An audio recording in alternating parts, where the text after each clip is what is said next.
got this. When, Hold it up close. all right. All right, when Ampy said we're having this theme about weirdness, and I want you to tell a story on the 4th of January, I was like, no, I don't want it. I said, okay, I'll do it. So, you know, I put it off. I didn't, it kind of slipped up on me the way that the days are. You know, January 4th, you're into December, and then all of a sudden it's January 4th. So I said, well, I'm going to have a party at my house on New Year's Day. So right after that, I'll really get with it. I'll really get with it, and I'll kind of write it up, do some things like I used to do, you know, just get a thing and get it in a way that I can present it. And on New Year's Day, my friends came over, and we had peanut brittle, and we had all kinds of good things to eat. And I was sitting at the table, and I said to Norma and CK, I feel real lightheaded. I think I need to sit down. And is it hot in here? Yes. No,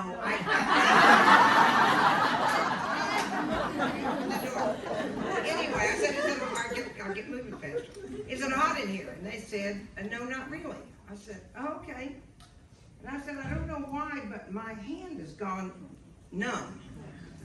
And they said, well, that's odd. I said, yeah, isn't that odd? That's just weird. That hand doesn't work. But you know what? It's coming up my arm. And it's coming across my chest now. And they said, get in the car. So we went to ER, St. David's. They checked me in, wheeled me around, put all kinds of things on me, and I'm being wheeled down the hallway, and I hear, stroke alert, stroke alert, stroke alert. And I think they're talking about me. And so pretty soon they said, you are having a stroke. And everybody says to me, did you have a TMI or a TIA or whatever those? No, I had a real stroke. They said, you have a clot in the back of your head, up in your brain area, and we can't take it out. It's too high a risk of surgery to get that clot out of there. So we're going to keep you in the hospital, and we hope we can figure out how to disintegrate the clot. Now, the thing that's interesting is that on April 1st, 2023, I had a heart attack. So I have this thing with holidays now. You know, I need to get prepared. So I came home from the hospital yesterday, and people were there, and we talked about whether I should tell my story, and I said, well, they wouldn't have let me out if I wasn't okay, so I'll tell the story. Then I started to say, have I lost my mind? What story? I don't have a story prepared. I haven't thought about this. But I have always kind of thought to myself that storytellers, if you have a script and you have it all written out, we're not writers, we're storytellers. So the best way that I want to be a storyteller is to just get up and tell a story and not have a script, not have it all written out, not have it all planned. So I'm not very confident about it, and I'm not very used to doing it this way, but that's what I'm doing tonight. The other thing is I've lost a lot of my vision, so I used to write things down, and now when I do, I can't read them. So it's kind of a new thing. But on the issue of weird, I have had some experience with that. In 1986 or some such thing, it's not relevant to the date. A guy named Jim Swift, who was a news reporter for Channel 4, KXAN, and he did these interviews with people out on the porch, is the name of the show. Some of you might remember. And he said, I want to do a show with you out on the porch. I said, oh boy, and I thought, oh, this is great. Going to talk about what a successful realtor I am. I have recently acquired in an auction a little pot-bellied Vietnamese pig. He probably wants to know about that pig. You know, I'm going with all these things that he might be asking about. And he shows up. We set it up on the porch. And the thing, cameras rolling, 1, 2, 3, slap, slam, whatever. And Jim Swift says to me, I'm out on the porch with Aralyn Hughes at her home, and the first question I have for Aralyn is, what is it like to be an eccentric, Aralyn? I said, well, I'm not eccentric.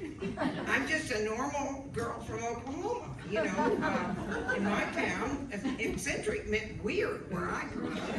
Crazy. You know, I'm not any of those things. So we proceeded on. Later that night, I went out to dinner with my boyfriend, who I'd been out with been a few years and stuff like that. And I trusted him, and he said, how was the interview? I said, it was fine. You know what he did? He's asked me, what is it like to be an eccentric? He said, well, what did you say?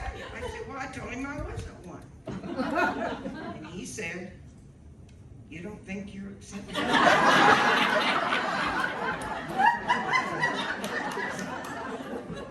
I said, no. Am I? And he said, oh yeah. I'm eccentric as anybody I know. So I started thinking, okay, so this weird, eccentric thing, I guess I'm going to kind of have to live with it. And there were other things, like I was cast in a show about keeping Austin weird at Zach Scott, and I was the only person in the show that played themselves. I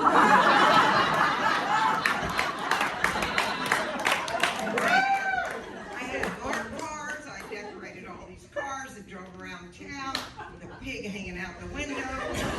Weird houses, people wanted to come over and look inside, and I had weird artwork out in the front yard and all this. And then CBS News came to town to do an interview with me, Bill Geist, CBS Sunday Morning. He's retired now, but they called me the Queen of Weird on TV. So that means I now have a label. But you know, I don't know. I mean, am I weird? Am I not weird? And you know, maybe my normal is weird, but it's not weird to me. I feel perfectly normal. I don't feel weird, but I start to listen to what people say, and I start to buy the label and all that kind of stuff. But I start thinking about, well, what is weird? I'll tell you what's weird. Costco is weird. They sell coffins for $2,000 at being rented. Now, I have already bought my eco-burial site, and I got all the paper. I'll be in the ground, you know, 48 hours before you even know I'm not in. The other thing is they sell a package of dried food. It's like $60, and it's for, you can eat on it for a year. I'm thinking, why are we giving this to all the homeless people? What is wrong? Now that's weird to me. And another thing is they sell those $2 hot dogs. So I find that weird. It's about the only food or the only thing that people go there for. The other thing is they sell a lot of mattresses and pillows and things like that. And you get home, you take them out, it's the wrong size, you bought the wrong thing, it's all blown up, you can't get it back in the box. So you have to keep it. Now, being weird, if I am, is difficult in relationships with men. One thing that I heard one time was I had a one-night stand, brought the guy home. It's something I did a lot back then. Now, so don't get your hopes up.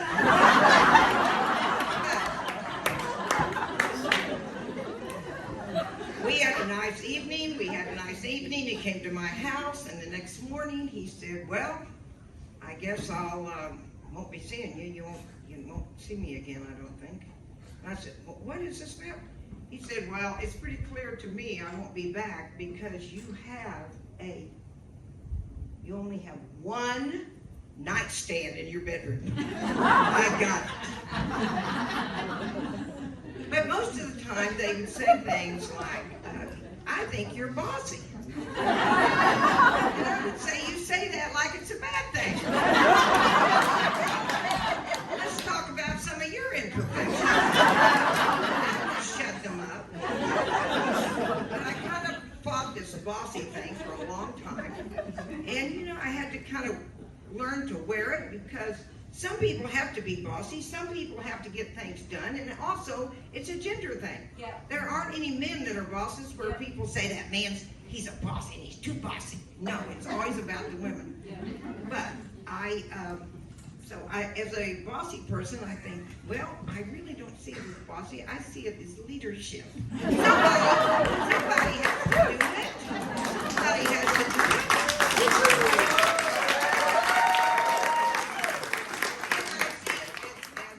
it. Leadership, you know, get things done and stuff like that. And I think, well, also, why are they so upset about me being bossy? And I know why. It's because they want to be the boss. And the other reason is they want you to be the boss and complain about it and let them sit back because they don't want to take any responsibility. They don't want to be the boss and have everybody bang around on them. So yeah, so there's that. You know, it's very hard if you're weird to see what other people see in you that is weird because you don't particularly feel that way. I did a little thing one time at my house. There were several people there, and I thought, I'm just going to take a survey. And I went around and I said, if you could describe me in one word. These were people and friends of mine, people that I knew, and they said things like good friend, they said decisive, they said leader, they said creative, they said artistic, they said good friend, they said opinionated. Yes, they did. Perfectionist, they said that one too. But you know, not one of those people said weird or bossy. Not one of them said that. So when I got home from the hospital, after being in there a couple of days and nights, I have people around the table, one of which is Ampy, and I'm going, I don't, but I'll do it. You know, I also meet my commitments, you know, kind of dead or alive and so forth. So we were sitting around the table and talking about that, and I am losing my train of thought. See, I have a stroke. Right.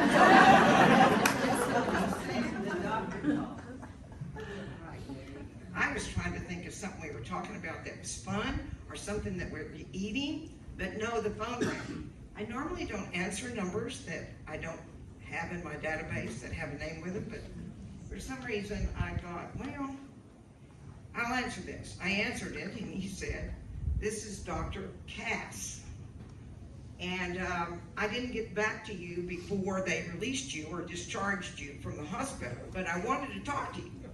I said, oh, well, good. You know, and he said, well, you know, you had the clot in your back of your head, and we're working on that. But, you know, sometimes when you see all these tests and do all these things, there is an incidental, or maybe he said accidental, discovery. And you also have an aneurysm. And so I want you to come in, you know, next month or so, and we'll talk about it, see what we can do about that. I said, well, you know, I just think this is the weirdest thing. And he said, it is weird, isn't it? And he said, I'm looking forward to meeting you. You sound like a fun person. And I thought, he's been talking to those nurses. And then I started thinking, you know, if that's weird, I'll take it.